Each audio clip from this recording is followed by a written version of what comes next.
The video about my Taro 130 quadcopter. I'm not going to do a review. There's 101 reviews online about the thing. They all say it's excellent and I generally believe them. It's absolutely fantastic. Nice tiny little quad in comparison to my 210 there. It's absolutely tiny. But there's a few bits and pieces I thought I might share with people that might find useful. I like the quad a great deal. I am flying line of sight, so my adjustments might not be the same as yours, but I've adjusted my PIDs ever so slightly. I was doing fast maneuvers, getting to a change, and I was getting a shimmy, a vibration on there. So I've increased my P up ever so slightly. I've increased my P up from 30 to 35. I've left the I at 20 and left the D at 18 at the moment. Like other people, I've changed my roll rate down to 65. I may even take that lower, my pitch rate to 65. I've left my Europe rate at 50. I think 70 is a bit high for me. 65 may even still be a bit high. I've also done something else which other people have recommended is I've changed my min throttle and my max throttle. I've changed my min throttle down to 1060 and my max throttle up to 1940. The ranges were set very, very wide. I think the min throttle might have been 1150 and the max might have been 1850. I think that was compressing your range slightly, but we shall actually see.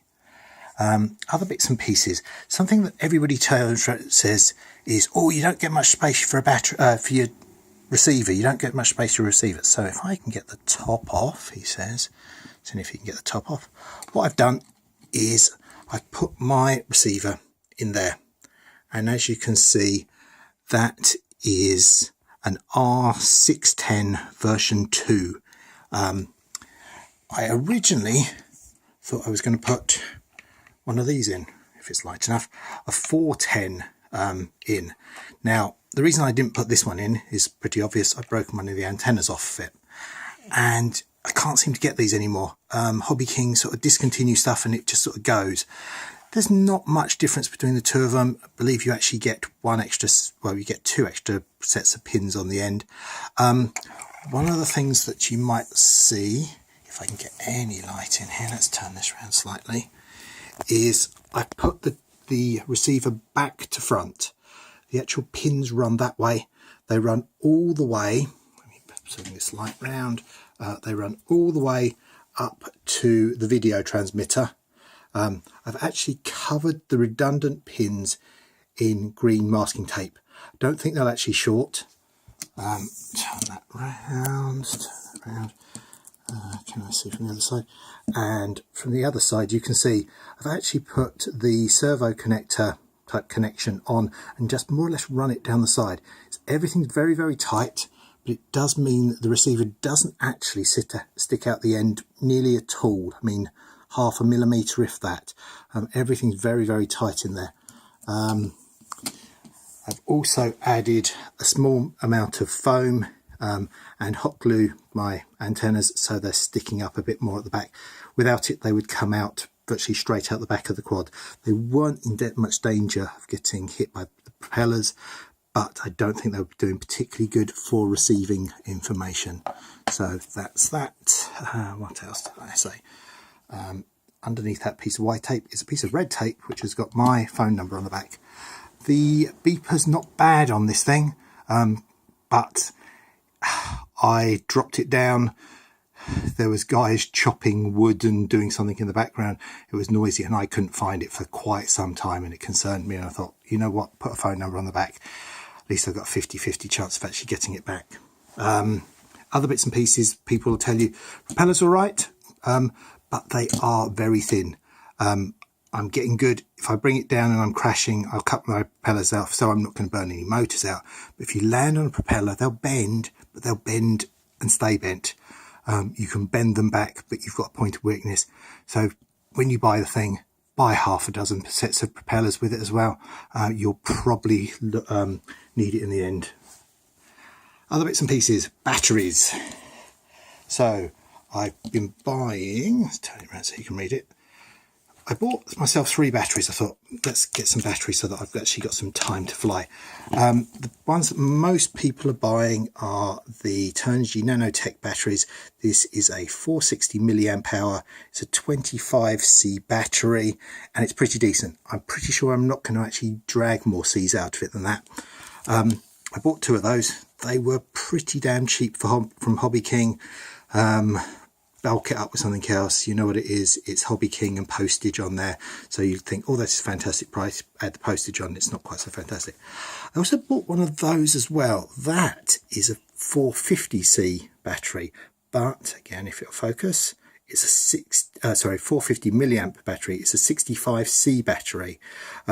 It's ever so slightly lower milliamp hours, and it seems to be compatible with a Blade 8 180CFX.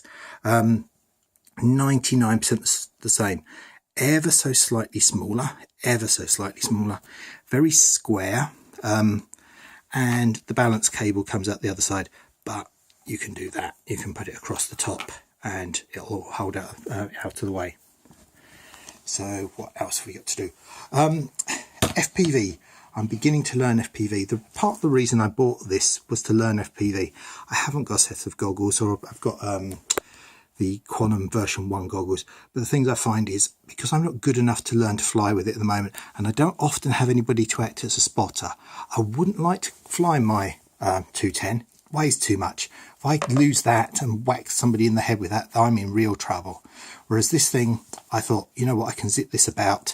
I might actually even be able to fly it in the house, although it's a bit too powerful to fly in the house.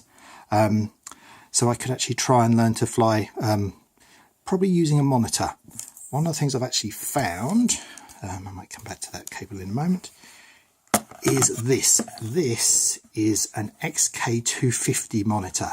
XK250 is a hobby grade FPV quadcopter, also comes un-FPV. I bought this, I flew it about, the 250 is not my favourite toy quadcopter. That's the U807, to be quite honest. So the 250 went off to my nephew, who's flying it around but isn't using the monitor. So I nicked that back off him. This, with one of these dipole rubber ducky antennas, works perfectly with this. Get a very, very nice picture if he can turn it on, and if he can plug the... Hang on a second, I'm going to put this down, very unprofessional.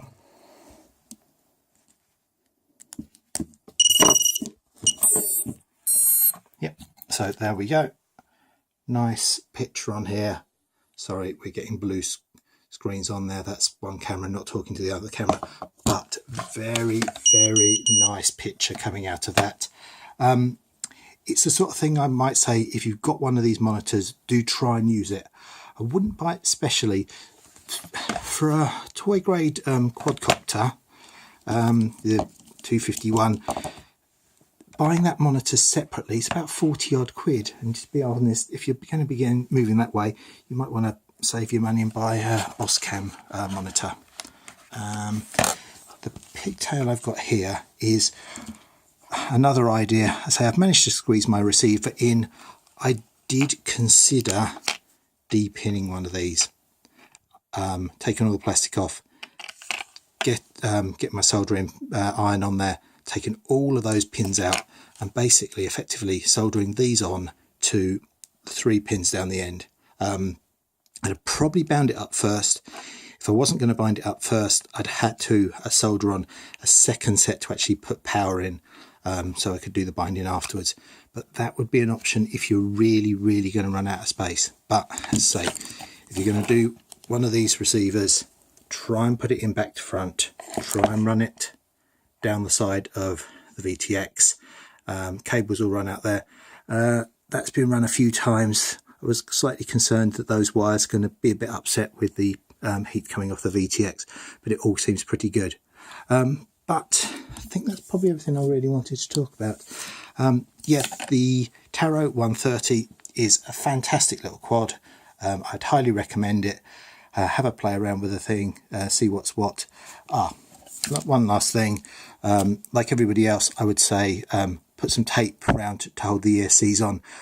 They do get warm. The sticky underneath will lift them off. I have also had to, if you look down here, there's 2 pieces of tape. This motor stopped spinning, and all it was, if you see down in here, you can see 3 little blobs of solder where the motors are connected. One of the motor wires had become unconnected. I had to resolder that myself. It's a little tricky because the wires are incredibly thin, but it is doable. So look after your ESCs, look after your motors. ESCs are pretty damn cheap to replace from GearBest. Motors are slightly more expensive, but that was that. So any questions, please ask them below. Say, look out for the other guys reviewing the things. Andy RC's reviewing it as we speak. And it's a great little quad. Thank you. Ta-da.